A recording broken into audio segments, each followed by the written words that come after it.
الرحمن الرحيم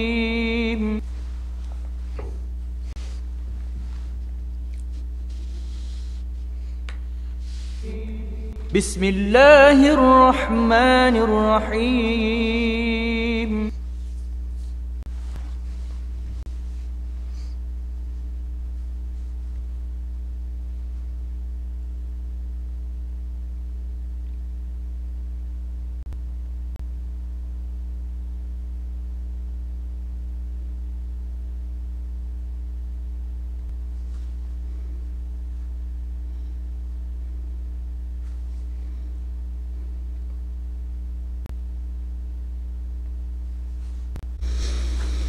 আলহামদুলিল্লাহ, আসসালাতু ওয়াসসালামু আলা রাসূলিল্লাহ। আম্মা বাদ। দূরের এবং কাছের, দেশের এবং প্রবাসের যে যেখান থেকে আমাদেরকে দেখছেন এবং শুনছেন, তাদের সবাইকে জানাচ্ছি আন্তরিক অভিনন্দন এবং শুভেচ্ছা। প্রিয় দর্শক, বরাবরই মতো আপনাদেরকে আজকে স্বাগতম জানাচ্ছি আমাদের পর্ব মজলিসুস সাওয়াল 13।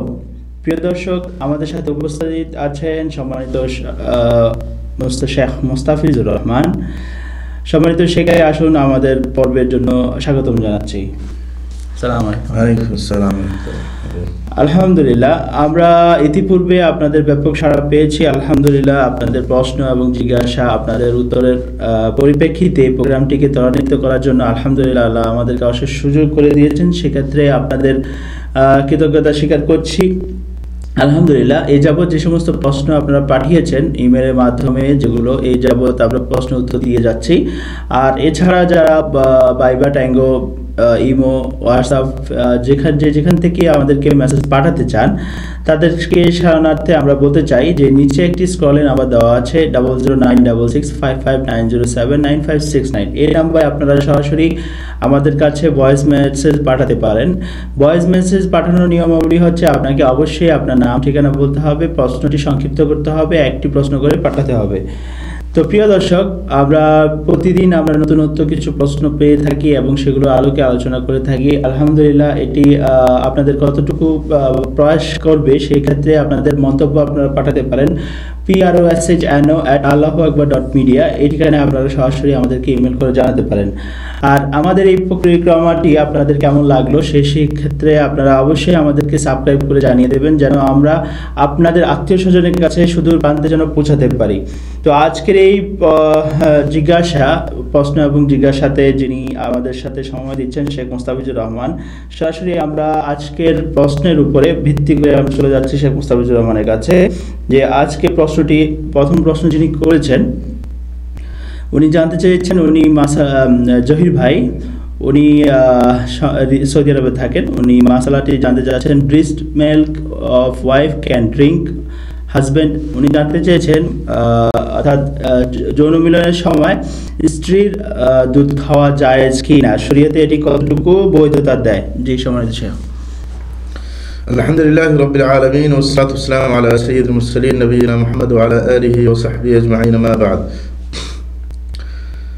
প্রিয় দর্শক ও শ্রোতা ভাই বোনেরা, আমাদের প্রশ্নকর্তা আজকে যে প্রশ্নটা করেছেন, অনেক সময় অনেকে ফোনে আমাদেরকে জিজ্ঞাসা করে থাকেন, বর্তমান যুগে যখন মানুষ দুনিয়ামুখী হচ্ছে এবং যৌনতার আপনার চিন্তা মানুষের মধ্যে এসেছে, কারণ মানুষ অবশ্য থাকে বেশি, এই কারণে আপনার যৌন সম্ভোগের প্রতি মানুষের ধাবিত হচ্ছে।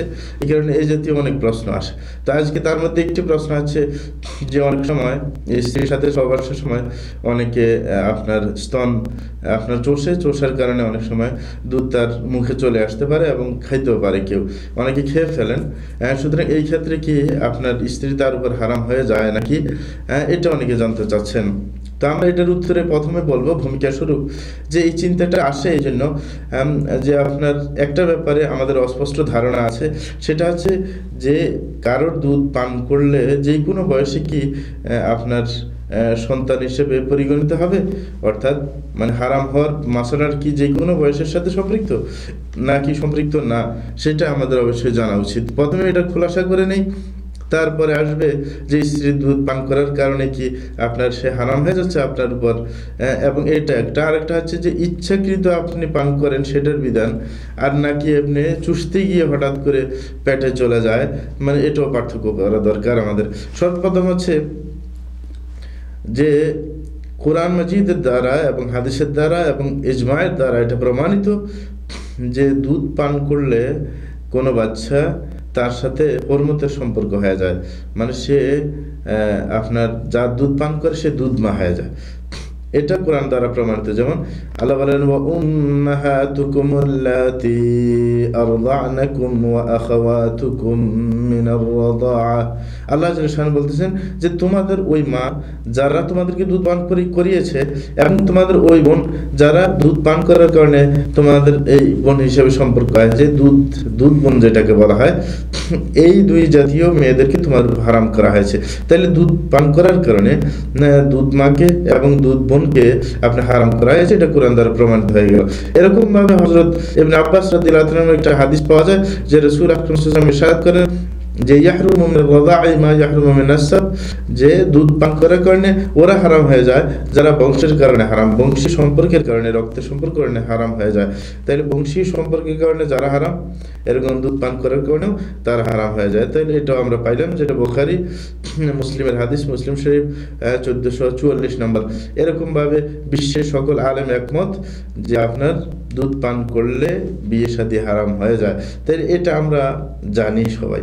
এবং দ্বিতীয় যে পয়েন্ট আসছে যে কোন বয়সে দুধ পান করলে হারামটা প্রমাণিত হয়, আগের আয়াত এবং হাদিস দ্বারা জানলাম যে দুধ পান করলে হারাম হয়ে যায় এবং ওই সম্পর্ক হয়ে যায় এবং ওই মহিলাকে এবং ওই মহিলার অন্য আপনার মেয়েকে বিবাহ শাদী করা যায় না। এখন কথা হলো যে কোন বয়সে আপনার দুধ পান করলে আপনার এই সম্পর্কটা আপনার ধরা হয়। এটার জন্য আমরা বলবো যে দুধ পান করাটা হারাম হওয়ার ব্যাপারে আপনার প্রভাব বিস্তার করে, সেটার জন্য কয়েকটা শর্ত আছে। এই শর্ত আমাদেরকে জানতে হবে। 1 নম্বর হচ্ছে দুধ পান করতে হবে মানে 2 বছরের ভিতরে। একটা বাচ্চার বয়স যখন 2 বছর হয় তার আগেই তাকে আপনার দুধ পান করতে হবে। সূরা বাকারার 233 নম্বর আয়াতে আল্লাহ বলেন ওয়াল ওয়ালিদাতু ইউরদি'না আওলাদাহুন্না হাওলাইনি কামিলাইনি লিমান আরাদা আন ইউতিম্মার রাদা'a।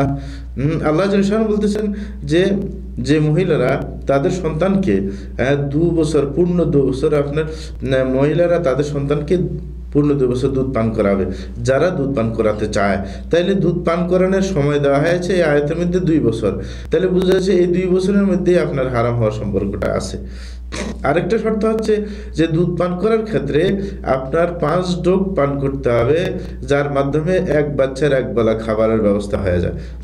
আর 1 ডোক বলতে এতটুক যে একবার বাচ্চা যখন আপনার দুধের বাঁট ধরে, এই ধরার পর সে দুধ যতক্ষণ যদি পান করতে থাকে, করতে করতে যখন নিজের ইচ্ছায় ছেড়ে দেয়, কারণ কোনো প্রবঞ্চনায় বা ধাক্কাধাক্কি বা কোনো ছাড়িয়ে দেওয়া নয়, বাচ্চা যখন দুধ ধরবে পান করতে থাকবে যতক্ষণ সে একবার নিজের মন থেকে ছেড়ে না দেয়, তাইলে 1 ডোক হয়ে গেল। এইভাবে যদি 5 ডোক পান করে তাইলে আপনার তখন হারাম হওয়ার সাব্যস্ত হবে, এছাড়া হবে না। এটার আপনার প্রমাণ হিসেবে হযরত আয়েশা রাদিয়াল্লাহু আনহা হাদিস আমরা পেয়ে থাকি। তিনি বলেন কানা ফীমা উনজিলা মিনাল কুরআনি 10 রাদাআত মালুমাতিন ইউহাররিমনা থুম্মা নুসিখনা বিখামসিন মালুমাত ফাতুফিয়া রাসূলুল্লাহ সাল্লাল্লাহু আলাইহি ওয়াসাল্লাম ওয়া হুন্না ফীমা ইউকরাউ মিনাল কুরআন। তিনি মুসলিম শরীফের 1452 নম্বর হাদিসের মধ্যে বলেন যে আগে যখন কোরআন নাযিল হয়েছিল প্রথমে, তখন বলা হয়েছিল যে 10 ডোক পান করতে হবে। পরবর্তীতে এটা আপনার রহিত করে দিয়ে বলা হয়েছে যে 5 ডোক পান করলে চলবে। বলেছে এটা রাসূল আকরাম সাল্লাল্লাহু আলাইহি ওয়াসাল্লাম ইন্তেকালের আগ পর্যন্ত আমরা কোরআনের মধ্যে কি পড়তাম, এই সংক্রান্ত আয়াত পড়তাম। তাহলে এর থেকে বোঝা যায় যে আপনার এই আয়াতটা একবার সর্বশেষ রহিত হয়, পড়াটা তেলাওয়াতটা কিন্তু বিধান থেকে যায়, এটা বোঝা যাচ্ছে। কারণ বলেছে রাসূল আকরাম সাল্লাল্লাহু আলাইহি ওয়াসাল্লাম ইন্তেকাল করে গেছেন, তখনও কোরআনে পড়া হতো, কিন্তু বর্তমানে তো আমরা এই সংক্রান্ত আয়াত পাচ্ছি না। তাইলে বোঝা গেছে এটার আপনার পড়াটা রহিত হয়ে গেছে সর্বশেষ মুহূর্তে, শেষ সময়, কিন্তু এটার বিধানটা কি থেকে গেছে, এটা আমরা এখান থেকে বুঝতে পারলাম। তাইলে এর থেকে আমরা বুঝতে পারলাম দ্বিতীয় শর্ত, আপনার 5 ডোক পান করতে হবে। প্রথম শর্ত হচ্ছে 2 বছরের ভিতরে হতে হবে। এটার প্রমাণ কি রাসূল আকরাম সাল্লাল্লাহু আলাইহি ওয়াসাল্লাম বললেন, লা ইউহাররিমু মিনার রাদাআতি ইল্লা মা ফাতাকাল আমআ ওয়া কানা ক্বাবলা আল ফিতরাম। তিনি বলেছেন যে দুধ পান করাটা হারাম সাব্যস্ত করে তখনই যখন আপনার পেট ভরিয়ে দেয় এবং সেটা দুধ ছাড়া আগে হয়ে থাকে। দুধ ছাড়ানোর কথা যেটা শুরুতে বললাম 2 বছর, এটা তিরমিজি শরীফে হাদিস নম্বর 1152। এরকম ভাবে আরেকটা হাদিসের মধ্যে এসেছে, রাসূল আকরাম সাল্লাল্লাহু আলাইহি ওয়াসাল্লাম বলেন, ইন্নামার রাদাআতু মিনাল মাজাআ, যে আপনার দুধ পান করাটা আপনার খাদ্যের চাহিদার ভিত্তিতে হতে হবে, যে আপনার নিজের খাদ্যের চাহিদা মেটানোর জন্য পান করতে হবে। তাহলে এটা আরেকটা, তাহলে বোঝা গেছে আপনার বাচ্চা বয়সের, নতুবা বয়স্ক হয়ে খাদ্যের চাহিদা কি পূরণ করবে, মানে মহিলাদের দুধ দিয়ে, কারণ সামান্য দুধ এটা তার যথেষ্ট হবে না, খাদ্যের কাজ হবে না। তাইলে এর থেকে আমরা বুঝতে পেরেছি যে আপনার, এবং এটা বলেছেন যে ওয়াল আমালু আলা হাদা ইনদা আকসারি আহলিল ইলমি মিন আসহাবিন নবী সাল্লাল্লাহু আলাইহি ওয়াসাল্লাম ওয়া গায়রিহিম আন্না রাদাআতা লা তুহাররিমু ইলা মা কানা দুন আল হাওলাইনি ওয়া মা কানা বা'দা আল হাওলাইনি আল কামিলাইনি ফাইন্নাহু লা ইউহাররিমু শাইআ।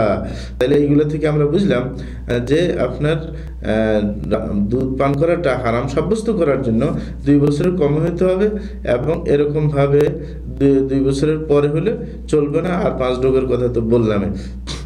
এই সংক্রান্ত শুধু যে আমরা হাদিস পাচ্ছি তা না, এই সংক্রান্ত সাহাবাদের অনেকগুলো আসারও পাওয়া যায়, সাহাবাদের কথা।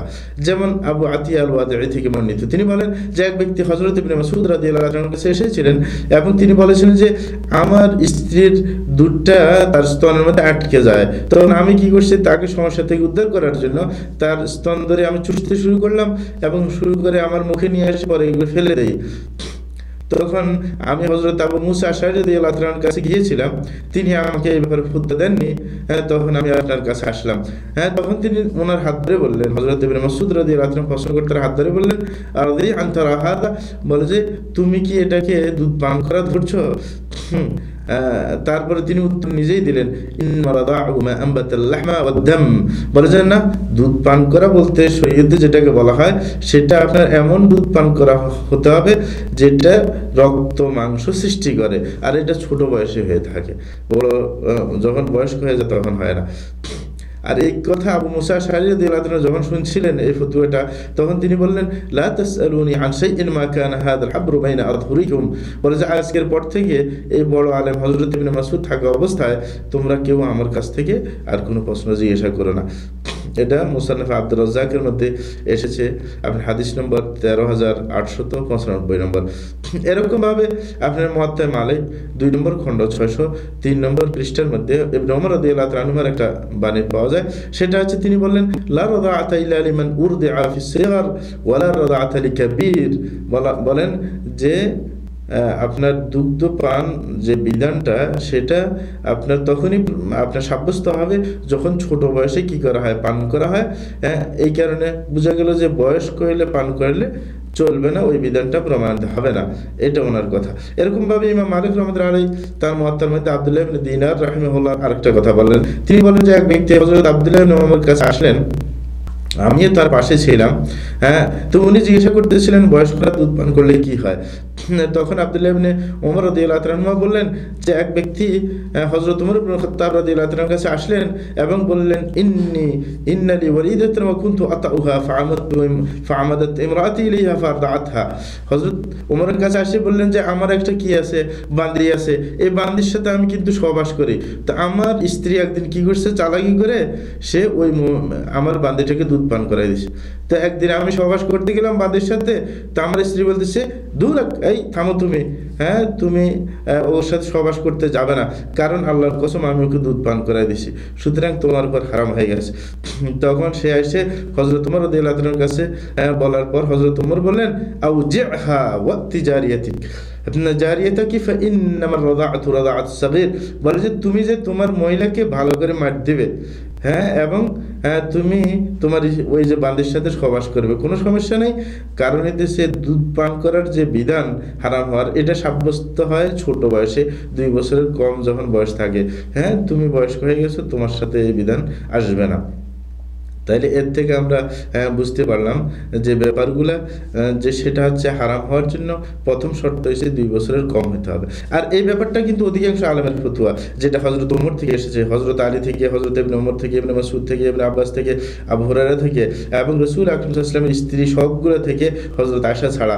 এবং এই কথা মানে আপনার মেনে নিয়েছেন হযরত ইমাম শাফি এবং ইবনে শুবরুমা, আউজাঈ, শাফিঈ, ইসহাক, আবু ইউসুফ, মুহাম্মদ, আবু থাউর এবং মালিক রাহমাতুল্লাহ আলাইহির একটা বর্ণনাও পাওয়া যায়।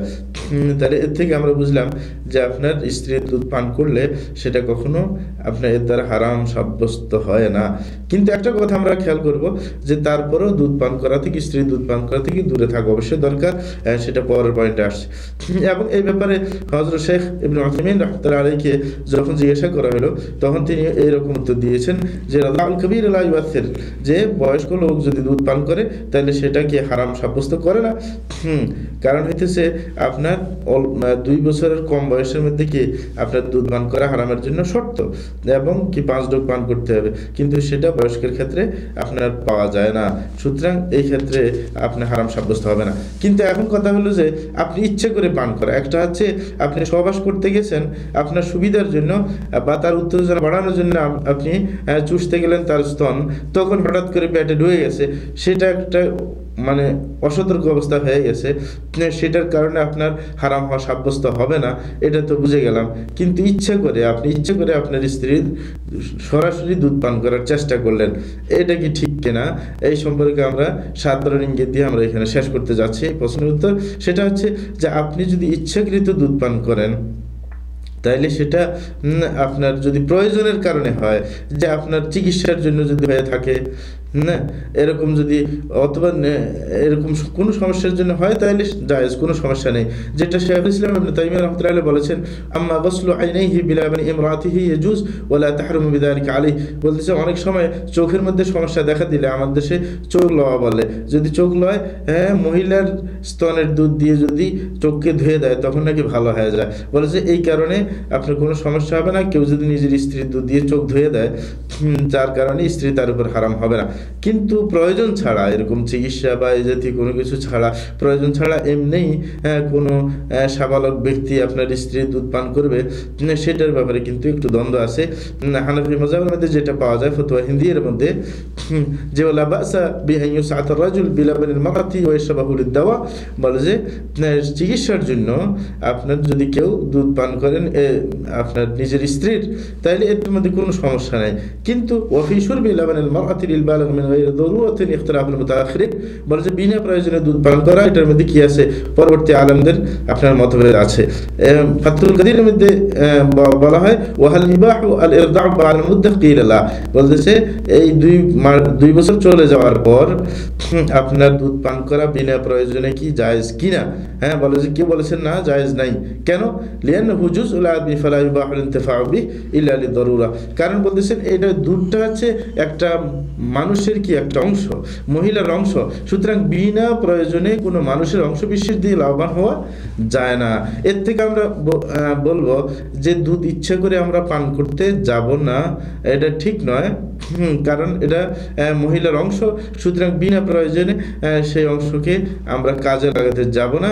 সাধারণত আমরা বলবো মাকরু ইচ্ছা করে খাওয়া, কিন্তু কেউ যদি স্তন চুষতে গিয়ে যদি কারোর পেটে চলে যায় সেটাতে হারাম সাব্যস্ত হবে না। আশা করি ব্যাপারটা সুস্পষ্টভাবে বুঝতে পেরেছেন। ধন্যবাদ। জাযাকাল্লাহু খাইর শেখ, বিস্তারিত আলোচনার জন্য মশলাটি শরীয়তসম্মত মশলার প্রেক্ষিতে আপনি আলোচনা করলেন, এটা নিয়ে আমাদের অনেকেরই দ্বন্দ্বে আছেন। তো আলহামদুলিল্লাহ আজকের পরে এটি খুলাসা হয়ে গেল, ইনশাআল্লাহ আমরা সেই মোতাবেক কাজ করার চেষ্টা করব। আসছি পরবর্তী প্রশ্নে। যিনি প্রশ্ন করেছেন উনি ভাই খুরশেদ আলম, উনিও সৌদি আরব থেকে উনি ইমেল করেছেন। উনি জানতে চেয়েছেন বিয়ে প্রসঙ্গে, অর্থাৎ উনি বিয়ে করেছেন, উনি বলতে চাচ্ছেন যে উনি স্ত্রী ওয়াইফ অর্থাৎ স্বামীর বাম পাঁজরের হাড্ডি দিয়ে যে মহিলাদেরকে বানানো হয়, এই যে এটা নামে যে একটা হাদিস আছে, এটি কি সঠিক কিনা, আর এটি যদি থাকে এটা কোথায় আছে জানতে চেয়েছেন। আর বলেছেন, জিজ্ঞাসা করেছেন যে একাধিক যে মহিলাদের বিয়ে হয়, অর্থাৎ স্বামী মারা গেলে অথবা তালাকপ্রাপ্ত হলে, তাহলে ওনার যুক্তি হিসাবে উনি জানতে চাচ্ছেন যে তাহলে এই ক্ষেত্রে মহিলাদের কটি হাড্ডি দিয়ে, তাদের কয়জনের হাড্ডি দিয়ে তাদের তৈরি করা হয়েছে? সম্মানিত শেখ। হ্যাঁ, ধন্যবাদ প্রশ্নকর্তাকে। উনি সুন্দর একটা সন্দেহ উত্থাপন করেছেন। এটা অনেকে যারা ইসলামের উপর আঘাত করে তারা সাধারণত এই প্রশ্নটা করে থাকে, কিন্তু আমাদের ভাই সেটা জানতে চেয়েছেন, হয়তো বা এরকম কারো প্রশ্নের সম্মুখীন হয়েছে বিদায়। এইখানে আমরা উত্তর দিতে গিয়ে বলবো যে এই ক্ষেত্রে উত্তর দিতে গিয়ে দু জাতীয় আলেম দুইভাবে উত্তর দেওয়ার চেষ্টা করেছেন।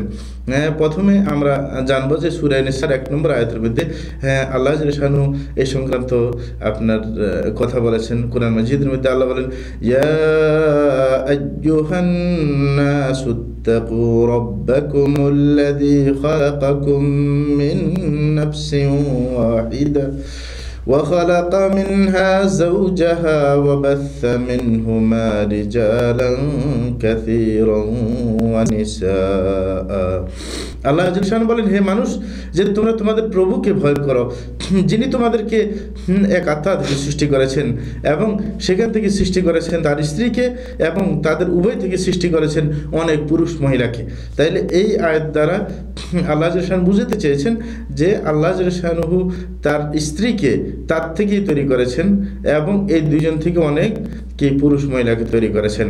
তো এর থেকে হযরত হাওয়া আলাইহিস সালাম, যাকে বলা হয় যে তিনি যে হযরত আদম ইসলাম থেকে সৃষ্টি, ওনার পাঁজরের হাড় দিয়ে, সেটা এখানে বোঝা যায়। যেটা অন্য হাদিস থেকেও, বুখারীর হাদিস থেকে, হযরত আবু হুরায়রা রাদিয়াল্লাহু আনহু হাদিস থেকে পাওয়া যায় যে রাসূল আকরাম সাল্লাল্লাহু আলাইহি ওয়াসাল্লাম বললেন যে ইস্তাউসু বিন নিসাই ফাইনাল মারআতা খুলিকাত মিন দিলআ ওয়া ইন্না আ'ওয়াজা শাইইন ফি যিলাই আলা ফাইন যাহাবতা তুকিমাহু কাসারতাহু ওয়া ইন তারাকতাহু লাম ইয়াজাল আ'ওয়াজ ফাস্তাউসু বিন নিসা। তিনি বললেন যে তোমরা নিজের স্ত্রীর সাথে ভালো আচরণ করো, কারণ তারা, তোমার স্ত্রীকে তৈরি করা হয়েছে পাঁজরের হাড় দিয়ে, আর পাঁজরের হাড়ের মধ্যে যেটা উপরি অংশের সেটা একটু বাঁকা হয়। যদি তুমি চাও যে এটাকে সোজা করতে, তাহলে ভেঙে যাবে, আর যদি ওইভাবে ছেড়ে দাও, একবার কিছুই করো না, তাহলে সেটা বাঁকাই থেকে যাবে। সুতরাং কি ফাস্তাউসু বিন নিসা, পুষলে ফাসলাই কি কোন মতে কাজটা সেরে নিতে হবে, এটা এখানে বলা হয়েছে। তাইলে এইখানে এই হাদিস এবং আয়াত মিলাইলে যেটা আমরা বুঝতে পারি যে হযরত হাওয়া আলাইহিস সালামকে আপনার আদম আলাইহিস সালামের পাঁজরের হাড় দিয়ে কি তৈরি করা হয়েছে, এটা বোঝা যায়। তাইলে প্রথম যিনি মহিলা বিশ্বের বুকে আদম আলাইহিস সালামের স্ত্রী হাওয়া আলাইহিস সালাম, তিনি একমাত্র এই আয়াত দ্বারা প্রমাণিত হয় যে তাকে তৈরি করা হয়েছে ওনার পাঁজরের হাড় দিয়ে। এই বলে পরবর্তীতে সবাই পাঁজরের হাড় দিয়ে তৈরি হয়েছে তা না, কারণ ওই আয়াতের মধ্যে আল্লাহ জাল্লা বলেছেন ওয়াবাসসা মিনহুমা রিজালান কাসীরান ওয়া নিসা, যে ওদের থেকে সকল পুরুষ মহিলাকে তৈরি করা হয়েছে। তাইলে ওই পুরুষ মহিলাকে, ওই প্রত্যেক মহিলাকে যে তার পুরুষ থেকে তৈরি করা হয়েছে, সেটা এখানে কি বুঝায় না। সুতরাং ঝামেলা একরকম শেষ উত্তর। তাইলে প্রত্যেক মহিলাকে তার স্বামীর পাঁজরের হাড় দিয়ে তৈরি করা হয় নাই। তাইলে আমাদের প্রশ্ন আসতে পারে যে আপনার যদি কোনো মহিলার একাধিক স্বামী হয়ে থাকে, একাধিকবার বিয়ে হয়ে থাকে, তাহলে কি সব পুরুষের পাঁজরের হাড় দিয়ে যাদের সাথে সাথে তার বিয়ে হয়েছে ওকে তৈরি করা হয়েছে কিনা, এই প্রশ্নটা আসে। তাইলে প্রথম এক জাতীয় উত্তর সেটা হচ্ছে হযরত আদম আলাইহিস সালামের স্ত্রীকে শুধু ওনার পাঁজরের হাড় দিয়ে তৈরি করা হয়েছে, বাকিদেরকে না। তাইলে ওটার আর প্রশ্ন আসে না। কিন্তু আরেক কিছু আলেমের কথা যে না, সমূলে একবারে ওরা অস্বীকার করেছেন, যেটা কোরআন হাদিসে পাওয়া যায় না, যে হযরত আদম আলাইহিস সালামের স্ত্রীকেও তার পাঁজরের হাড় দিয়ে তৈরি করা হয়নি, না কোনো বিশ্বের কোনো মহিলাকে তৈরি করা হয়েছে, কাউকে তৈরি করা হয়নি। বরং এটার ব্যাখ্যা আছে। এটার ব্যাখ্যা হচ্ছে কোরআন মাজিদের মধ্যে আল্লাহ জাল্লা যে বলেছেন অনেকগুলো আয়াতের মধ্যে, যে আল্লাহ বলেন সূরা নাহলের আয়াতের মধ্যে, যেমন জাআলা লাকুম মিন আনফুসিকুম আজওয়াজা, যে আল্লাহ জাল্লা তোমাদের মধ্য থেকেই কি করেছেন, তোমাদের স্ত্রীদেরকে তৈরি করেছেন। তাহলে এই কথা থেকে বোঝা যায় কি, তোমাদের মধ্য থেকে মানে তোমাদের ন্যাশনালিটি থেকে, তোমাদের জাত থেকে, মানে অন্য জাতের তৈরি করে নেই, যেন তোমরা তাদের সাথে মিলে জুলে থাকতে পারো। সুতরাং এক জাত থেকে তোমাদেরকে তৈরি করা হয়েছে, পুরুষ মহিলা, যেন মিলন করতে সহজ হয়। হয়। যদি আমাদের স্ত্রীদেরকে যদি জিন তৈরি করতো তাহলে আমাদের সাথে চলা মুশকিল ছিল, কারণ সেটা আরেক জাত কিন্তু এক জাত বুঝায়। তাহলে মিন আনফুসিকুম থেকে কি বুঝায়? জাত বুঝায়। তারা বলে যে একবার সরাসরি বডির থেকে না, বডির থেকে উদ্দেশ্য না। এরকম ভাবে অন্য আয়াতের মধ্যে আল্লাহ বলেন ওয়ামিন আয়াতিহি আন খালাকা লাকুম মিন আনফুসিকুম আজওয়াজা লিতাসকুনু ইলাইহা ওয়া জাআলা বাইনাকুম মাওয়াদ্দাতান ওয়া রাহমা ইন্না ফি যালিকা লাআয়াতিন লিকাওমিন ইয়াতাফাক্কারুন। আল্লাহ বলছেন তেমনি ভাবে আল্লাহর নিদর্শন আছে এটা যে আল্লাহ তোমাদের মধ্য থেকেই তৈরি করেছেন, তোমাদের স্ত্রীদেরকে মধ্য থেকে মানে তোমাদের জাত থেকে তৈরি করা হয়েছে, লিতাসকুনু ইলাইহা যেন তাদের কাছে গিয়ে একটু প্রশান্তি পাও। এবং আল্লাহ জাল্লাহু আরেকটা নিদর্শন ও জাআলা বাইনাকুম মাওয়াদ্দাতান ওয়া রাহমা, যে তোমাদের বৈবাহিক সম্পর্কের কারণে আল্লাহ জাল্লাহু তোমাদের মধ্যে ভালোবাসা এবং দয়ার ভাব সৃষ্টি করে দেন। এবং এটার মধ্যেই যারা বুদ্ধিমান তারা অনেক নিদর্শন আল্লাহ এই ব্যাপারে খুঁজে পান। এরকম ভাবে আল্লাহ জাল্লাহু আরো অনেক আয়াতের মধ্যে এইভাবে বলেছেন। তাহলে এইখান থেকে বোঝা যায় তারা বুঝাতে চেয়েছিলেন যে এটার উদ্দেশ্য হচ্ছে মিন আনফুসিকুম মানে তোমাদের জাত থেকে। তাইলে ওই আয়াত যে আয়াত আমরা প্রথমে বলেছিলাম সূরা নিসার 1 নম্বর আয়াত, সেটার ব্যাখ্যা তাইলে এইভাবে দাঁড়াবে যে আয়াতের মধ্যে আল্লাহ বলছিলেন ইয়া আইয়ুহান নাসুত্তাকু রাব্বাকুমুল্লাযী খালাকাকুম মিন নাফসিন ওয়াহিদা وخلق منها زوجها وبث منهما رجالا كثيرا ونساء। তাইলে সেটার অর্থ দাঁড়ায় হে মানুষ যে তোমরা তোমাদের প্রভুকে ভয় করো যিনি তোমাদেরকে একজন থেকে তৈরি করেছেন, এবং বলা হয়েছে তার থেকে তৈরি করেছেন তার স্ত্রীকে। তাইলে এই আয়াতের ব্যাখ্যা এরকম হয় তার থেকে মানে তার জাত থেকে, এক জাত থেকে তৈরি করেছেন, এটা নয় যে তার বডি থেকে তৈরি করেছেন। তারা এটার ব্যাখ্যা এইভাবে দিতে চান। এরকম ভাবে তারা বলেন যে এই ব্যাপারটা কিন্তু আপনার কোরআন আয়াতের মধ্যে একবারে এই প্রচলনটা পাওয়া যায় যে মিন আনফুসিকুম বলে বা এরকম এই জাতীয় শব্দ দিয়ে আপনার জাতকে বোঝায় যে তাদের জাত থেকে তৈরি করা হয়েছে। তাইলে এটা যদি আমাদের ব্যাখ্যা হয় এরকম ভাবে আপনার এটা বুঝতে হবে কেন, এবং এটার বিপরীতটা যে সরাসরি ওদের থেকে তৈরি করা হয়েছে এটা কেন বুঝবেন না? যেমন আরো অনেক আয়াত আছে, যেমন আল্লাহ বলেন ওয়া খালাকনাকুম আজওয়াজা, যে আল্লাহ বলেছেন তোমাদেরকে জোড়া জোড়া সৃষ্টি করেছি। অন্য আয়াতের মধ্যে বলেন ওয়া মিন কুল্লি শাইইন খালাকনা যাওজাইন ইসনাইন, যে প্রত্যেক জিনিসকে আমি জোড়া জোড়া সৃষ্টি করেছি। যেরকম অন্যান্য পশু পাখি সবগুলোর ক্ষেত্রে আল্লাহ বলেন আমি জোড়া জোড়া সৃষ্টি করেছি, এরকম মানুষকেও জোড়া জোড়া সৃষ্টি করেছে। যেরকম অন্য পশুর একটা থেকে আরেকটাকে তৈরি করা হয়নি, স্ত্রীলিঙ্গকে পুরুষলিঙ্গ থেকে তৈরি করা হয়নি, বলে যে এরকম ভাবে মানুষের ক্ষেত্রেও স্ত্রীলিঙ্গকে পুরুষলিঙ্গ থেকে তৈরি করা হয়নি। তাই তাদের ধারণা মতে তারা বলেন যে মিন আনফুসিকুম থেকে আমরা বুঝবো জাত থেকে, একই জাত থেকে তৈরি, মানে বডি থেকে তৈরি না। এইভাবে তারা ব্যাখ্যা দিয়ে থাকেন। এবং ওই হাদিসটা যে হাদিসটা আমি ইতিপূর্বে বলেছি সেটার ব্যাখ্যা তারা এইভাবে দিয়ে থাকেন যে রাসূল বলছেন ইস্তাউসু বিন নিসা ফাইন্নাল মারআতা খুলিকাত মিন দিলা, বলেছেন যে তোমরা নিজের স্ত্রীর সাথে ভালো ব্যবহার করো, কারণ মেয়েদেরকে তৈরি করা হয়েছে পাঁজরের হাড় দিয়ে। বলে যে এটা পাঁজরের হাড় মানে সরাসরি পাঁজরের হাড় দিয়ে তৈরি করা হয়েছে সেটা উদ্দেশ্য না, বরং এটার ভাবার্থ উদ্দেশ্য, মানে বক্রতা তাদের মেজাজের মধ্যে দিয়ে আল্লাহ সৃষ্টি করেছেন, এটা হচ্ছে আসল উদ্দেশ্য। কারণ বলে যে এই হাদিসের আশপাশ থেকে আমরা বুঝতে পারি যে রাসূল বলেছেন ওয়াইন্না আওয়াজা শাইইন ফিদ দিলাই আলা ফাইন যাহাবতা তুকিমুহু কাসারতাহু ওয়া ইন তারাকতাহু লাম ইয়াজাল আওয়াজ। তিনি বলেছেন যে তুমি যদি এটাকে সোজা করতে চাও তাহলে ভেঙে যাবে, আর যদি এইভাবে রেখে দিতে চাও তাহলে বাঁকা থাকবে। তাহলে এই আকার ইঙ্গিতে আমরা যেটা বুঝলাম সেটা থেকে বোঝা যায় রাসূল তাদের মেজাজে যে বক্রতা আছে সেটা বুঝাতে চেয়েছেন, তাদের সৃষ্টি যে আপনার সরাসরি পাঁজরের হাড় থেকে সেটা বুঝাতে চাননি। এবং তারা বলেন যে যেরকম কোরআন আয়াতের মধ্যে পাওয়া যায় যে আল্লাহ জাল্লাহু বলেছেন খুলিকাল ইনসানু মিন আজাল, যে মানুষকে সৃষ্টি করা হয়েছে হুলস্থুল ভাব দিয়ে। তাহলে ওইখানেও কি মানুষের মেজাজের কথা বলা হয়েছে? তাহলে আজাল নামে কোনো একটা জিনিস নাই যে ওটার থেকে তৈরি করেছে, এটা না। এই কারণে হাদিসের মধ্যে একই কথা। খুলিকাত মিন দিলা বলতে যে সরাসরি পাঁজরে হাত দিয়ে না, না বক্রতা মেজাজের মধ্যে দিয়ে, এটা হচ্ছে আসল অর্থ। এইভাবে তারা অর্থ দিয়েছেন। তাহলে দুইটা অর্থ পেয়েছি। কেউ বলেছেন যে শুধু একমাত্র হযরত আদম আলাইহিস সালামের স্ত্রীকে তার পাঁজরে হাত দিয়ে তৈরি করা হয়েছে সরাসরি, সুতরাং অন্য মহিলার ক্ষেত্রে সেই প্রশ্ন আসে না। দ্বিতীয় হচ্ছে, আর কিছু আলেম অস্বীকারই করেছেন না, কোনো মহিলাকে তার স্বামীর পাঁজরে হাত দিয়ে কখনোই তৈরি করা হয়নি, বরং এইখানে উদ্দেশ্য তার থেকে তৈরি করা মানে তার জাত থেকে তৈরি করা, মানে একই জাত থেকে তাদের সৃষ্টি, অন্য জাত থেকে তাদের স্ত্রীকে সৃষ্টি করা হয়নি, যাতে যেন মিলন করতে সমস্যা না হয়, সব আপনার একসাথে অবস্থান করতে সমস্যা না হয়, সেটার জন্য এটা করা হয়েছে। আশা করি আপনারা বুঝতে পেরেছেন। ধন্যবাদ। জাযাকাল্লাহ খায়ের শেখ, মূল্যবান প্রশ্ন উত্তর দেওয়ার জন্য।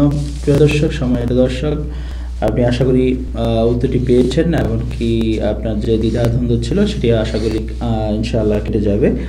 পরবর্তী প্রশ্নের জন্য চলে যাচ্ছি, যিনি আমাদেরকে খালেদ হাসান, উনি কাজাং মালয়েশিয়া থেকে ইমেলটি পাঠিয়েছেন। উনি জানতে চেয়েছেন বিয়ে প্রসঙ্গে, মোবাইলে বিয়ে প্রসঙ্গে, অর্থাৎ উনি একটি বড় মেসেজ পাঠিয়েছেন। মোবাইলে বিয়ের বা বিষয়ে মাসলা জানতে চাই। আমি মালয়েশিয়াতে অবস্থান করছি, এমত অবস্থায় আমার ফুফুতো বোনের সাথে আমার বিয়ে ঠিক হয়। তখন বিডি মুফতির অর্থাৎ বাংলাদেশের মুফতির সাথে থেকে মাসলা নিয়ে জানা গেল মোবাইলের মাধ্যমে বিয়ে করা যায়। তো সেই মাধ্যমে উনি অনেক কিছু লিখেছেন, বিস্তারিত পড়তে গেলে সময়ের ব্যাপার, অর্থাৎ উনি সংক্ষেপে জানতে চাচ্ছেন যে উনি পরিবারের মাধ্যমে এটা বিয়েটা হয়েছে, ওনার আত্মীয় স্বজন, ভাইয়েরা এবং ফুফুরা সবাই মিলে এই বিয়েতে অংশগ্রহণ করে এবং কি বাংলাদেশ থেকে কবুল করে, উনি এখান থেকে টেলিফোনে কবুল করেন। তো এই ক্ষেত্রে ওনার জানার বিষয় হচ্ছে যে এভাবে বিয়েটা করাটি শরীয়তে কতটুকু প্রাসঙ্গিক এবং কি কতটুকু জায়েজ দেয়। আর এছাড়া উনি এখানে সাক্ষীর ব্যাপারটা যে উৎস করেছেন, বর্তমানে যেখানে উনি আছেন মালয়েশিয়াতে, সেখানে উনি সাক্ষী রেখেছেন কিনা এটা ক্লিয়ার না। তো পুরোপুরি প্রশ্নের জন্য আমরা সরাসরি সম্মানিত শেখের কাছে চলে যাচ্ছি। ধন্যবাদ। আমাদের প্রশ্ন করে থাকি, বর্তমান যুগে যখন মানুষের বাইরে বেশিক্ষণ অবস্থান করে, তখন দেখা যায় যে কোনো মেয়েকে সে টার্গেট করে আছে, সে মেয়ে হাতছাড়া হয়ে যেতে পারে। এই জন্য অনেকে টেলিফোনে বিয়ে করাকে প্রাধান্য দেয়।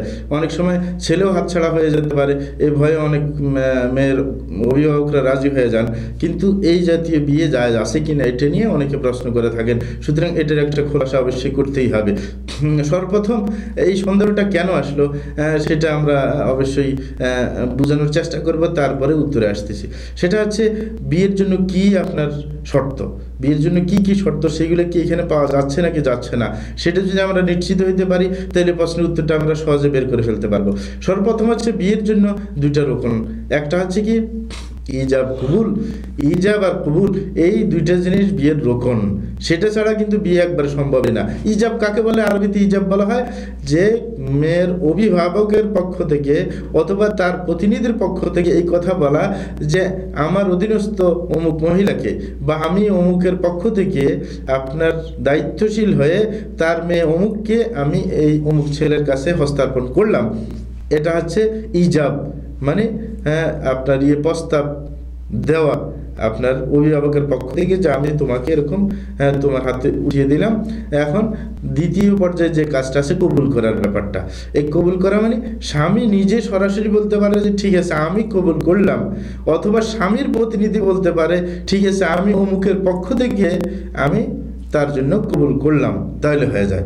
তাহলে ইজাব কবুলের জন্য ইজাব ওলির শর্ত অথবা ওলির প্রতিনিধি, আর কবুলের জন্য স্বামী অথবা স্বামীর প্রতিনিধি হইলেই হয়। এটা হচ্ছে একটা। দ্বিতীয় নম্বর শর্ত হচ্ছে ইজাব কবুলটা কিন্তু এক মজলিসে হতে হবে, এক মজলিসে না হলে চলবে না, একই মজলিসে হইতে হবে। যদিও মজলিসের মধ্যে কি ইজাবের পরে কবুল বলতে একটু দেরি হলেও সমস্যা নাই, কিন্তু মজলিস যদি কি এক হয়ে থাকে, অন্য ব্যস্ততা না ডুবে থাকে। এটার জন্য আরেকটা শর্ত হচ্ছে সাক্ষী। ইজাব কবুলের পরে মজলিস তো এক থাকতে পারে, তারপর হচ্ছে সাক্ষী শর্ত। বিয়ে শুদ্ধ হওয়ার জন্য সাক্ষী কিন্তু লাগবেই। এখন কথা হচ্ছে যে এই সাক্ষীর ব্যাপারটুকু প্রথম আমরা খেয়াল করি যে আমরা টেলিফোনে যে বিয়েটা হয় সেই বিয়ে তো ইজাব কবুল তো আসেই টেলিফোনে, কিন্তু ওইটা কি মজলিস এক কিনা সেটা আমাদের কথা, যে মজলিস এক কিনা। আমরা বলবো যে না, এটার মধ্যে মজলিস এক ধরতে হবে, মজলিস এক, কারণ দুই প্রান্ত থেকে যত দূরেই হোক না কেন দুইজনে যখন কথা বলে এটাকে এক মজলিসই ধরা হয়। দুজনে সরাসরি কথা শুনতেছেন, দুই মজলিস কখনো ধরা হবে না, এক মজলিস। তাইলে এটা আমাদের সমস্যা শেষ হয়ে গেল, ইজাব কবুল আছে, মজলিস আছে। আর দ্বিতীয় নম্বর হচ্ছে সাক্ষীর ব্যাপারটা, সেটা আমরা করে নিতে পারি, যে সাক্ষী আমরা রাখতে পারি। বর্তমান যুগে এত সহজ যে আপনার সাক্ষী যারা চিনে, আপনার ওই পুরুষকে চিনে, তার আওয়াজকে বুঝে যদি টেলিফোনে ছবি ছাড়া হয়, আর বর্তমানে তো ছবির সিস্টেমই আছে, সরাসরি ভিডিও কল দিয়ে আপনি সরাসরি ও দেখতেছে যে ওই ছেলের কাছে বিয়ে দেওয়া হচ্ছে, এটা পরিষ্কার দেখতেছে। তাহলে সাক্ষীর ব্যাপার কোনো সমস্যা হচ্ছে না, মজলিসে এক হইতেছে, ইজাব কবুল হইতেছে, সাক্ষীর ব্যাপারটাও হইতেছে। কিন্তু তারপরেও একটা সমস্যা থেকে যায়, যে অনেকেই এখানে কথা বলেছেন যে বর্তমান যেমন সৌদি আরবের স্থায়ী যে ফতোয়া কমিটি, তারা বলেছেন যে বর্তমান যুগে অনেক এখানে ঝামেলা হইতে পারে। সেটা হচ্ছে অনেকে আওয়াজকে কি করে, আপনার পরিবর্তন করে, যে অন্যের আওয়াজ অ্যাক্ট করতে পারে, এমনকি একজনে একাধিক জনের আওয়াজকে কি সে দেখাইতে পারে, যে অথচ লোক একটা কিন্তু অনেকজনের আওয়াজ হিসেবে সে দেখাইতে পারে। সুতরাং এটার মধ্যে তামাশার কি আছে, সুযোগ আছে। এই কারণে তারা এই পয়েন্টে আপনার নাজায়েজ বলেছেন যে না, এখানে বিবাহ শাদীর ব্যাপারটা মানুষের বংশ পরিক্রমার সাথে সম্পর্ক, মানুষের বংশ বৃদ্ধির সাথে সম্পর্ক, মানুষের ইজ্জত আবরুর সাথে সম্পর্ক। সুতরাং এইখানে তামাশার কোনো সুযোগ রাখা হবে না। সুতরাং তামাশার জন্য সুযোগ আছে, তাইলে সেটা কি অগ্রহণযোগ্য, তারা এই সূত্রে কি নাজায়েজ বলেছেন। কিন্তু এমন বলেন না যে কোনো রোকন পাওয়া যায়নি, কোনো শর্ত পাওয়া যায়নি, সেটা তারা বলেন নাই। তাহলে এই দিক থেকে আমরা সমস্যা থেকে উদ্ধার পেলাম। তাহলে আমরা বুঝি, যদি কেউ যদি এরকম তামাশা করার সুযোগ না পায়, এমন যদি সুযোগ থাকে, তাহলে বিয়ে শুদ্ধ।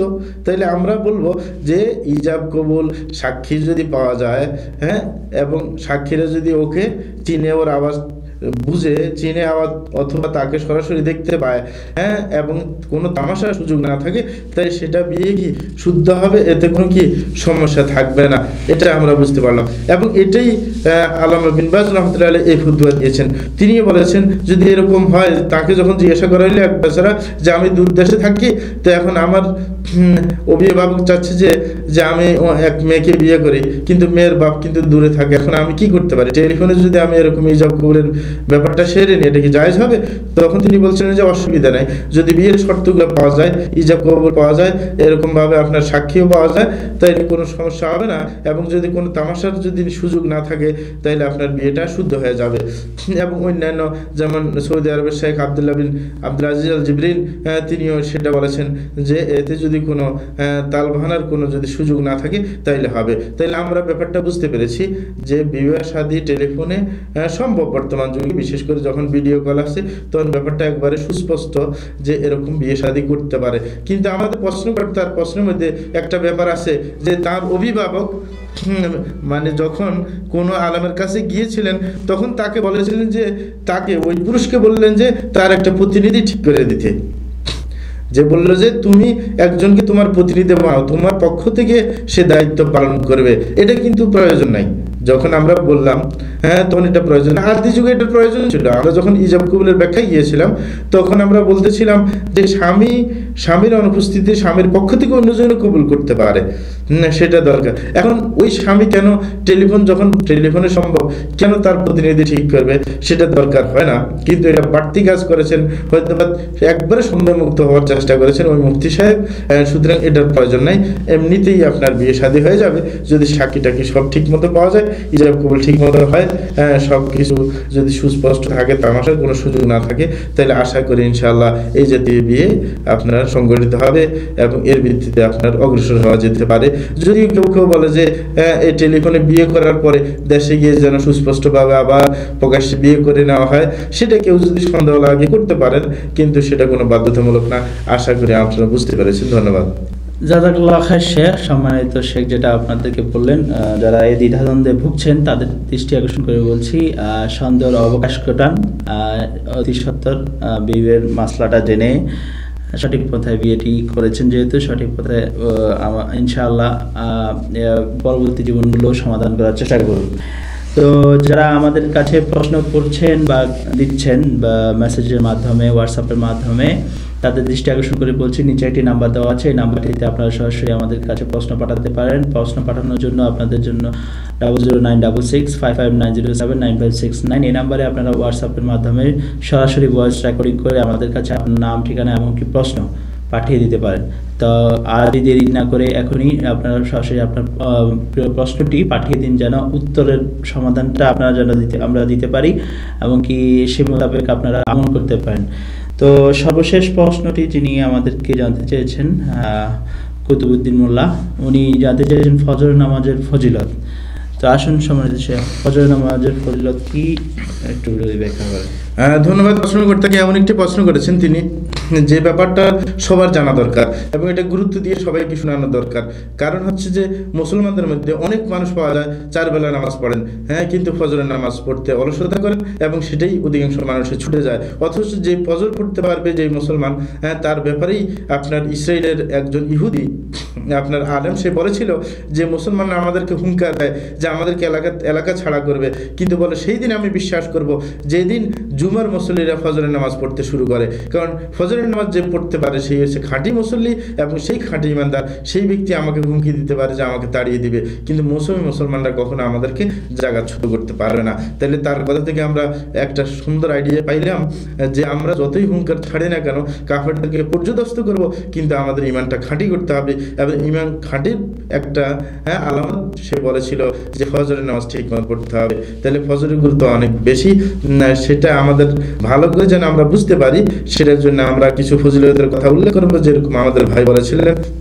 প্রথমত আমাদের খেয়াল করতে হবে যে আল্লাহ জাল্লাহু ফজরের আগে যে আমরা ঘুমাই, এই ঘুমটা আল্লাহ জাল্লাহু কি নিয়ামত হিসেবে আমাদেরকে দিয়েছেন। গাড়ি যেরকম চলতে চলতে তার একটু রেস্টের প্রয়োজন হয়, মানুষ দীর্ঘ আপনার পুরো দিন কাজ করতে দীর্ঘ সময় কাজ করার পর তার ক্লান্তি আসে, তখন ঘুমের পর সে নতুন করে আবার জীবন পায় এবং সে কি আবার নতুন উদ্যমে পরের দিন কাজ করতে পারে। এই জাতীয় অনেক নিয়ামত আমাদের আছে। তাহলে ঘুমটাও কি একটা আল্লাহর পক্ষ থেকে নিয়ামত, যেটা আল্লাহ জাল্লাহু বলেছেন ওয়া মির রাহমাতিহি জাআলা লাকুমুল লাইলা ওয়ান নাহার লিতাসকুনু ফীহি ওয়া لتبتغوا من فضله ولعلكم تشكرون। সূরা কাসাসের 73 নম্বর আয়াতে আল্লাহ বলেন যে আল্লাহর একটা বিশেষ ক্ষমতা আছে, তিনি রাত এবং দিন সৃষ্টি করেছেন। রাত সৃষ্টি করেছেন যেন তোমরা সেখানে গিয়ে একটু আরাম পেতে পারো ঘুমিয়ে, আর দিন সৃষ্টি করেছেন যেন আল্লাহর পক্ষ থেকে রিজিক সন্ধান করতে পারো, যেন তোমরা কৃতজ্ঞতা আদায় করো। তাইলে আল্লাহর বিশেষ রহমত হচ্ছে কি আমাদেরকে রাত দিয়েছেন আমরা যেন রেস্ট নিতে পারি এবং নিজে আরাম করতে পারি। যে এটা সূরা নাবার 9 নম্বর আয়াতে আল্লাহ বলেন ওয়াজআলনা নাউমাকুম সুবাতা, যে আমি তোমাদেরকে ঘুম দিলাম কি যেন তোমাদের শান্তি ফিরিয়ে আনে, সেই জন্য কি ঘুমের ব্যবস্থা করেছি। তাইলে ভাইরা আমরা এটাই জানতে পারলাম যে ঘুমটা একটা বিশাল নিয়ামত। সুতরাং এই নিয়ামতের পরে কি আমরা আল্লাহর কৃতজ্ঞতা আদায় না করে আমরা কি আল্লাহর বিরুদ্ধে আচরণ করতে যাব এই নিয়ামতকে ভোগ করার পর? সেটা যেন না হয়। এই কারণে আমাদের কমপক্ষে, কারণ ঘুম থেকে উঠতে কষ্ট লাগে, এই কারণে লাভের কথা শুনলেই কষ্টটা আমরা সহ্য করতে পারবো, এই কারণে লাভের কথার দিকে যাচ্ছি যে ফজরের নামাজ যদি আমরা জামাতের সাথে পড়ি তাহলে এটার ফজিলত কি।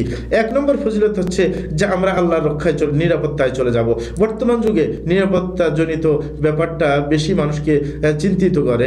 আপনার বিশেষ করে আমাদের বাংলাদেশ থেকে শুরু করে বিশ্বের আনাচে কানাচে মানুষ নিরাপত্তাহীনতায় ভোগে। সুতরাং এই ক্ষেত্রে আল্লাহর নিরাপত্তা সবচাইতে বেশি আপনার প্রয়োজনীয়। এই ক্ষেত্রে আমাদের ফজরের নামাজটা বিশেষ করে কাজ দেবে।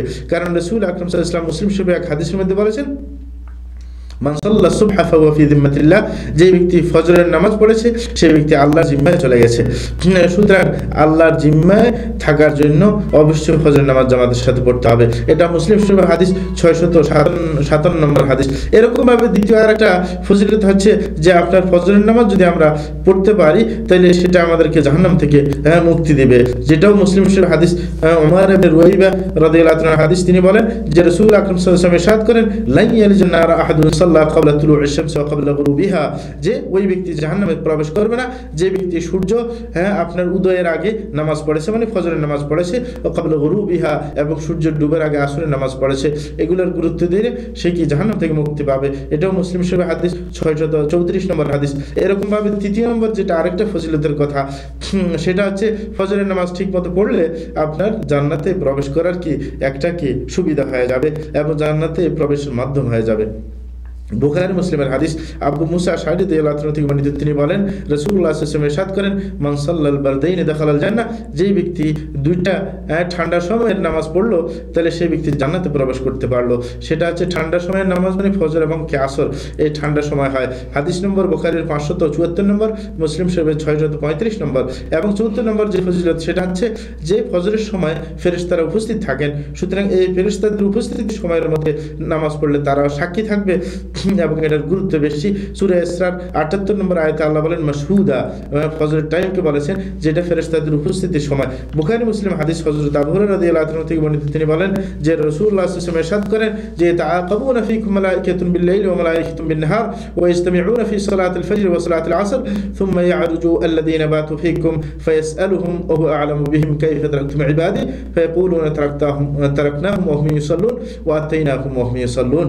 বুখারী মুসলিমের হাদিস, বুখারী হাদিস নম্বর 555 এবং মুসলিম শরীফের 632 নম্বর হাদিসের মধ্যে রাসূল আকরাম সাল্লাল্লাহু আলাইহি ওয়াসাল্লাম বলেন যে ফেরেশতারা রাতের এবং দিনের ফেরেশতারা এরকম পালাক্রমে আসতে থাকে এবং এই দুই গ্রুপ ফেরেশতা ফজরের নামাজের সময় আসরের নামাজের সময় কিন্তু কি হয়, একত্রিত হয়। তারপরে যারা রাত্রিতে অবস্থান করে তারা যখন আল্লাহর কাছে উঠে যায় তখন আল্লাহ তাদেরকে জিজ্ঞাসা করেন, অথচ আল্লাহ তো জানেনই সব, তারপরে জিজ্ঞাসা করেন যে তোমরা আমার বান্দাদেরকে কিভাবে রেখে এসেছো। তখন তারা বলে তারাকনাহুম ওয়া হুম ইউসাল্লুন, যে আমরা তাদেরকে রেখে আসলাম তারা নামাজ পড়তেছিল, এবং ওয়াতিনাহুম ওয়া হুম ইউসাল্লুন, এবং আমরা যখন আসতেছিলাম তখন দেখলাম যে কি তারা কি নামাজ পড়তেছিল। তাইলে যখন আমরা গেলাম তখনও সে নামাজ পড়া অবস্থায় তাকে পেয়েছি, যখন আমরা কি আসলাম তখনও নামাজ পড়া অবস্থায় পেয়েছি। এটা ফজরের নামাজের সময় হয়েছে, কারণ ফজরের নামাজের সময় দোনো গ্রুপে থাকে। যারা আপনার রাত্রে ডিউটি করে এরা ফজরের পরেই চলে আসে, আর যারা দিনে ডিউটি করবেন ফজরের আগে যায়। তাহলে ফজরের সময়টা দুইটা গ্রুপ কি একত্রিত থাকে, সুতরাং এই সময় ফেরেশতাদের সাক্ষী পাওয়ার কি সুযোগ, সুতরাং এই সময়টাকে আমরা অবহেলা করবো না। 5 নম্বর ক্ষেত্রে 5 নম্বর যে ফজিলত সেটা হচ্ছে কিয়ামতের দিন কিন্তু ফজরের নামাজ এই টাইমটা কিন্তু আপনার আলো হিসেবে দেখা দিবে, আমরা পথ খুঁজে পাবো, জান্নাতের পথ খুঁজে পাবো। ইবনে মাজার হাদিস সাহাল ইবনে সাদ সাঈদী রাদিয়াল্লাহু আনহু থেকে বর্ণিত, তিনি বলেন রাসূল সাল্লাল্লাহু আলাইহি ওয়াসাল্লাম ইরশাদ করেন বাশশিরিল মাশাঈনা ফি যুলামি ইলাল মাসাজিদ বিন-নূরিত তাম ইয়াউমাল কিয়ামাহ, যে রাসূল আকরাম বলেন যে তোমরা যারা রাত্রিবেলা মসজিদে যায় অন্ধকারের মধ্যে তাদেরকে সুসংবাদ দিতে পারো যে পরিপূর্ণ আলো তারা দেখতে পাবে কিয়ামতের দিবসে। ইবনে মাজার হাদিস, হাদিস নম্বর হচ্ছে 781 নম্বর হাদিস। তো এর থেকে আমরা বুঝলাম কিয়ামতের দিন এই ফজরের নামাজ অন্ধকারে আমরা পড়তে যাই সেটা আমাদের জন্য আলো হিসেবে দেখা দিবে। 6 নম্বর যেটা ফজিলত সেটা হচ্ছে যে ফজরের নামাজ জামাতের সাথে পড়লে পুরো রাত্রি ইবাদতের সওয়াব পাওয়া যাবে। হযরত উসমান ইবনে আফফান রাদিয়াল্লাহু আনহু থেকে বর্ণিত, তিনি বলেন রাসূলুল্লাহ সাল্লাল্লাহু আলাইহি ওয়াসাল্লাম ইরশাদ করেন মান সাল্লাল ইশা ফি জামাআতিন ফাকান্নামা কামা নিসফাল লাইল ওয়া মান সাল্লা সুবহা ফি জামাআতিন ফাকান্নামা সাল্লা লাইলা কুল্লাহ, যে রাসূল আকরাম বলেন যে ব্যক্তি এশার নামাজ জামাতের সাথে পড়লো সে যেন অর্ধেক রাত্রি ইবাদত করার সওয়াব পেল, আর যে ব্যক্তি ফজরের নামাজ জামাতের সাথে পড়লো সে যেন পুরো রাত নফল ইবাদতের সওয়াব পেল। মুসলিম শরীফ হাদিস নম্বর 656। 7 নম্বর যেটা আমরা ফজরের গুরুত্ব হিসেবে পাবো সেটা হচ্ছে মুনাফিকি থেকে মুক্তি পাবো, নতুবা মুনাফিক থেকে মুক্তি পাওয়া মুশকিল না। বুখারী মুসলিমের হাদিস হযরত আবু হুরায়রা রাদিয়াল্লাহু আনহু থেকে বর্ণিত, তিনি বলেন রাসূলুল্লাহ সাল্লাল্লাহু আলাইহি ওয়াসাল্লাম ইরশাদ করেন ইন্না আথকালা সালাতিন আলাল মুনাফিকিনা সালাতুল ইশা ওয়া সালাতুল ফজর ওয়ালাউ ইয়ালামুনা মা ফীহিমা লা তাহুমা ওয়া হাবওয়া ওয়া লাকাদ হামামতু আন আমরা বিস-সালাহ ফাতুকাম থুম্মা আমara রাজুলান ফায়ুসাল্লি বিন-নাস থুম্মা আনতালিকু মা'i বিরিজালিন মা'ahum হুজাম মিন হুতাব ইলা কওমিন লা ইয়াশহাদুনা as-সালাহ ফাউহারিকু আলাইহিম বুয়ুতাহুম বিন-নার। রাসূল আকরাম বলেছেন যে মুনাফিকদের জন্য দুইটা নামাজ খুবই ভারী, একটা এশার নামাজ আর একটা ফজরের নামাজ। বলে যে তারা যদি জানতো এই দুই নামাজের মধ্যে কি ফায়দা আছে তাহলে হামাগুড়ি দিয়ে, বাচ্চা যখন হাঁটতে পারে না হামাগুড়ি দিয়ে নিজের পিতা মাতার কাছে যায়, অন্য কারো কাছে যায়, বলে যে এইভাবে কষ্ট করে হলো মসজিদে আসতো। এবং রাসূল বলেন আমার মাঝে মাঝে এরকম মনে হয়, ইচ্ছে জাগে যে আমি একজন ব্যক্তিকে নামাজের জন্য আদেশ করব যেন সে নামাজ পড়িয়ে দেয়, আর আমি আরেকজনকে আদেশ করব, আর আমি কিছু জোয়ান ছেলেদেরকে নিয়ে যাব কতগুলো লাকড়ি নিয়ে, যাব ওদের বাড়িতে যাব, যারা নামাজে উপস্থিত হয় না তাদের ঘর বাড়ি আমি জ্বালিয়ে দেব। তাইলে এই নামাজগুলোর গুরুত্ব কত বেশি এই হাদিস থেকে আমরা বুঝতে পারি যে রাসূল ঘর বাড়ি জ্বালিয়ে দেওয়ার কি পরিকল্পনা করেছিলেন, তাইলে গুরুত্ব বোঝা যায়। বুখারী শরীফ হাদিস নম্বর 657, মুসলিম শরীফ হাদিস নম্বর 651। এরকম ভাবে আরেকটা হাদিসের মধ্যে হযরত ইমাম মুসলিম তার কিতাবের মধ্যে ইবনে মাসউদ রাদিয়াল্লাহু আনহু আরেকটা হাদিস উল্লেখ করেছেন। তিনি বলেন ওয়ালাকাদ রাআইতুনা মা ইয়াতাখাল্লাফু আনহা ইল্লা মুনাফিকুন মা'লুমুন নিফাক ওয়ালাকাদ কানা রাজুলু ইউতা বিহি ইয়াতাহাদা বাইনা রাজুলাইনি হাত্তা ইউকামা ফিস সাফ। যে বলতেছিল যে আমরা আমাদের রাসূলের যে সাহাবাদের যুগে আমরা মনে করতাম যে নামাজ থেকে এরকম পিছনে সরে নামাজ আমাদের সাথে পড়ে না, তাকে আমরা নিশ্চিত মুনাফিক মনে করতাম। বলে যে আমরা সেই যুগে দেখতাম একজন হাঁটতে পারতো না, তারপর দুইজনের উপর ভর দিয়ে সে আসে সফে দাঁড়াইতো। সুতরাং আপনার জামাতে নামাজ না পড়লে আপনার কত ভয়ঙ্কর অবস্থা, বিশেষ করে ফজর নামাজ। এই হাদিসটা মুসলিম শরীফের 654 নম্বর হাদিস। এবং এরকম ভাবে ইবনে ওমর রাদিয়াল্লাহু আনহু বলেছিলেন যে কুল্লা ইযা ফাকাদনা আল-ইনসানা ফিল ইশা ওয়া ফিল ফজর আসানা বিহি যান, যে আমরা যদি কোনো ব্যক্তিকে ইশার নামাজ আর ফজরের নামাজে পাইতাম না, তাইলে আমরা তার ব্যাপারে খারাপ ধারণা করতাম, হ্যাঁ মানে সে যে মুনাফিক হয়ে গেছে এটা মনে করতাম। এটা ইবনে আব্বানের হাদিস 2096 নম্বর। 8 নম্বর যেটা, যে ফজরের সুন্নত নামাজ 2 রাকাত পড়লে লাভ কি সেটা শুনেন। ফজরের তো আরো গুরুত্ব বাড়বে। মুসলিম শরীফের হাদিস হযরত আয়েশা থেকে বর্ণিত, তিনি বলেন যে রাসূলুল্লাহ সাল্লাল্লাহু আলাইহি ওয়াসাল্লাম ইরশাদ করেন রাকাতা আল-ফজর খায়রুম মিনাদ দুনিয়া ওয়া মা ফিহা, যে ফজরের 2 রাকাত সুন্নত নামাজ পড়লে সেটা আপনার দুনিয়া এবং দুনিয়ার মাঝে যত কিছু আছে সবচেয়ে উত্তম। একটা ফ্ল্যাটের দাম আপনার 60 লাখ 70 লাখ 80 লাখ, সুতরাং পুরো বিশ্বের মধ্যে যা আছে তার চাইতে উত্তম কম নাকি? হ্যাঁ, যদি এটা ফজরের সুন্নতের গুরুত্ব হইতে পারে, তাহলে ফজরের ফরজ নামাজের গুরুত্ব কত বেশি সেটা আন্দাজ করার চেষ্টা করা দরকার। এটা মুসলিম শরীফ হাদিস 725 নম্বর। 9 নম্বর যেটা বলবো সেটা আছে যে আল্লাহ শানুকে দেখা যাবে যদি ফজরের নামাজ ঠিক মতো আমরা পাই। আর আল্লাহর ইবাদত করি, আল্লাহকে যদি দেখতে না পারি তাইতে আপনার দুর্ভাগা ছাড়া কি হতে পারে। মুসলিম এবং বুখারীর হাদিস জারির আল বাজালি রাদিয়াল্লাহু আনহু হাদিস, তিনি বলেন কুননা ইনদা নবী সাল্লাল্লাহু আলাইহি ওয়াসাল্লাম ফানাযারা ইলাল কামারি লাইলাতুল বদর। বলে যে আমরা একবার রাসূলের কাছে বসেছিলাম, হ্যাঁ তিনি তখন রাতে 14 তারিখের রাতের চাঁদের দিকে তিনি তাকিয়ে বললেন ইন্নাকুম সাতারাউনা রাব্বাকুম কামা তারাউনা হাদাল কামার লা তুযামুনা ফি রুয়াতিহি, যে তোমরা এখন যেভাবে 14 তারিখের চাঁদটা দেখছো, দেখতে কোনো সমস্যা হয় না, এরকম ভাবে আল্লাহকেও দেখবে। তখন রাসূল সাল্লাল্লাহু আলাইহি ওয়াসাল্লাম পরামর্শ দিলেন ফাইন ইসতাতা'তুম আল্লা তুগলাবু আলা সালাতিন ক্বাবলা তুলু'আশ শামস ওয়া সালাতিন ক্বাবলা গুরুবিহা ফাফআলু, যদি আল্লাহকে দেখতে চাও তাহলে তোমাদের যেন 2 নামাজ যেন তোমাদের হাতছাড়া না হয়। একটা হচ্ছে কি সূর্য ডুবার আগে নামাজ আসরের নামাজ, আর একটা হচ্ছে সূর্য ওঠার আগে নামাজ ফজরের নামাজ। সুতরাং এই দুইটার খবর রাখতেই হবে। আল্লাহ বলেন ওয়াসাব্বিহ বিহামদি রাব্বিকা ক্বাবলা তুলু'আশ শামস ওয়া ক্বাবলা গুরুবিহা, যে তোমার প্রভুর পবিত্রতা প্রশংসা করো সূর্য ওঠার আগে এবং সূর্য ডুবার আগে। বুখারীর হাদিস 554, মুসলিম হাদিস 633 নম্বর। 10 নম্বর করে আমরা শেষ করব। 10 নম্বর আপনার ফজরের ফজিলত কি, যিনি ফজরের নামাজ ঠিকমতো পড়বে তার আপনার জীবন যাপন সহজ হয়ে যাবে এবং সেই ফুর্তি নিয়ে কাজ করতে পারে দিনের বেলা, যেটা বুখারী মুসলিমের হাদিস হযরত আবু হুরায়রা রাদিয়াল্লাহু আনহু হাদিস। তিনি বলেন রাসূলুল্লাহ সাল্লাল্লাহু আলাইহি ওয়াসাল্লাম ইরশাদ করেন ইয়াকুদু শাইতানু আলা কাফিয়াতি রাসি আহাদিকুম ইদা হুয়া নামা সালাসা উকাদ, বলে যে শয়তান প্রত্যেকের ঘাড়ের মধ্যে 3টা গিরা দেয়। আমরা দেখতে পাই না আর কি, কিন্তু শয়তানে দেয়, এটা বিশ্বাস করতে হবে। 3টা গিরা দিয়ে রাত্রিবেলা গিরা দেয় এবং বলতেছেন প্রত্যেকটা গিরার সময় দিতে বলে কি আলাই খেলাইলুন তাওয়িলুন ফারকুদ, বলে যে এই এখনো রাত অনেক দেরি আছে একটু ঘুমাও। এটা প্রত্যেকে বুঝতে পারেন, যখন একটু চোখ খুলে যায় তখন বলে আরেকটু সময় আছে, আরেকটু ঘুমায়, আরো 10 মিনিট ঘুমায়, এরকম করে। বলে যে একজন ব্যক্তি যদি শয়তানের সাথে মোকাবেলা করে ফাইন ইস্তাইকাযা ফাযাকার আল্লাহ, সে জেগে উঠে এবং আল্লাহকে স্মরণ করে, আল্লাহর জিকির করে, ইনহাল্লাত উকদা, তখন একটা গিরা চট করে খুলে যায়। ফাইন তাওয়াদ্দা ইনহাল্লাত উকদা, যদি সে উঠে ওযু করে তাহলে দ্বিতীয় গিরাটা খুলে যায়। ফাইন সাল্লা ইনহাল্লাত উকদাতুন উকাদুহু কুল্লাহা, বলে যে যখন সে একবার নামাজে পড়ে ফেলে তখন ইনহাল্লাত উকাদুহু কুল্লুহা, তখন তার সমস্ত গিরাগুলো খুলে যায়। ফাসবাহা নাশীতান তাইয়িবান নাফসি, তখন সে একবার ফুর্তিতে কাজ করতে পারে, তার মনটা ফ্রেশ থাকে। বলে যে ওয়াইল্লা আসবাহা খাবীসান নাফসি কাসলান, আর যদি ফজর নামাজ ঠিক মতো না পড়ে ওই গিরাগুলো নিয়ে শুয়ে থাকে, বলে যে তখন সে সকালবেলা উঠি মনটা খুব খারাপ, অলসতা। এই কারণে দেখবেন আমাদের দেশে অফিস টাইম দেরিতে এরা ফজরের নামাজ পড়ে না, অফিসে 10টা বাজে আসেও কি হাই তোলে, মানে ঘুম আসে, তার কাজে মন বসে না জোরের পর ছাড়া। আর জোরের বসে যখন কাজে মন বসবে তখন কি আপনার ঘুষের চিন্তা, ঘুষ না দিয়ে পাল চলে না। এ হচ্ছে আমাদের দুরবস্থা এই বেনামাজিগুলোর কারণে। হ্যাঁ, এই হাদিসটা বুখারী শরীফের 1142 এবং মুসলিম শরীফের 776 নম্বর হাদিস। তাহলে এই ব্যাপার থেকে আমরা বুঝলাম যে ফজরের নামাজের এত গুরুত্ব বেশি। আরও অনেক হাদিস আছে, তার মধ্যে আমরা এই হাদিসগুলো বললাম। আরেকটা হাদিস খুবই ভালোভাবে খেয়াল করবেন, সেটা হচ্ছে যারা ফজরের নামাজ না পড়ে ঘুমিয়ে থাকে তাদের চমৎকার একটা হাস্যকর ব্যাপার, যেটা রাসূল আকরাম বলেছেন বুখারী মুসলিম হাদিসের মধ্যে মাসউদ রাদিয়াল্লাহু আনহু থেকে, যে তিনি তার কাছে যখন এক ব্যক্তি আসে বলল এক লোক রাত্রিবেলা ঘুম গেছে একবারে সকাল পর্যন্ত সে উঠে নাই। তখন রাসূল আকরাম সাল্লাল্লাহু আলাইহি ওয়াসাল্লাম বললেন সে তাহাজ্জুদও পড়ে নাই, কিছু পড়ে নাই, একবারে সকাল পর্যন্ত ঘুমাইছে। তখন রাসূল বললেন কি, যাকা রাজুলুন বালা শাইতান ফি উযনি, বলে যে এই লোকটা এমন যে কানের মধ্যে শয়তানে কি প্রস্রাব করে দিয়েছে তার কানের মধ্যে।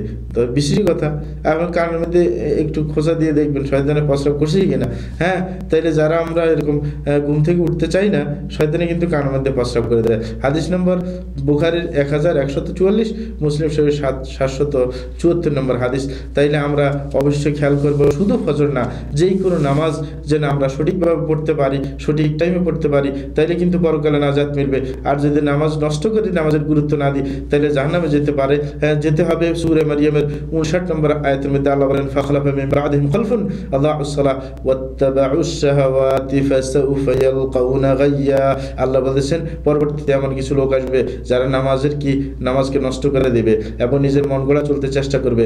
আল্লাহ বলেন অবশ্যই তাকে গায়ে নামক জাহান্নামের সাক্ষাৎ করতেই হবে। তাইলে যদি আমরা নামাজে একটু অবহেলা করার কারণে, নামাজের টাইমের মধ্যে গোজামিলের কারণে যদি আমরা গায়ে নামক জাহান্নামে যেতে বাধ্য হই, তাইলে যে নামাজে পড়ে না তার কি অবস্থা হবে। আল্লাহ আমাদেরকে বুঝার তৌফিক দান করুন এবং বিশেষ করে ফজরের এই ফজিলতগুলোর দিয়ে খেয়াল করে ফজরের নামাজ যেন আমাদের হাত ছাড়া কখনো না হয়, সে ব্যাপারে আমাদেরকে সতর্ক থাকতে হবে। আল্লাহ আমাদের তৌফিক দান করুন। ওয়া সাল্লাল্লাহু আলা নবিয়িনা মুহাম্মদ ওয়া আলা আলিহি ওয়া সাহবিহি।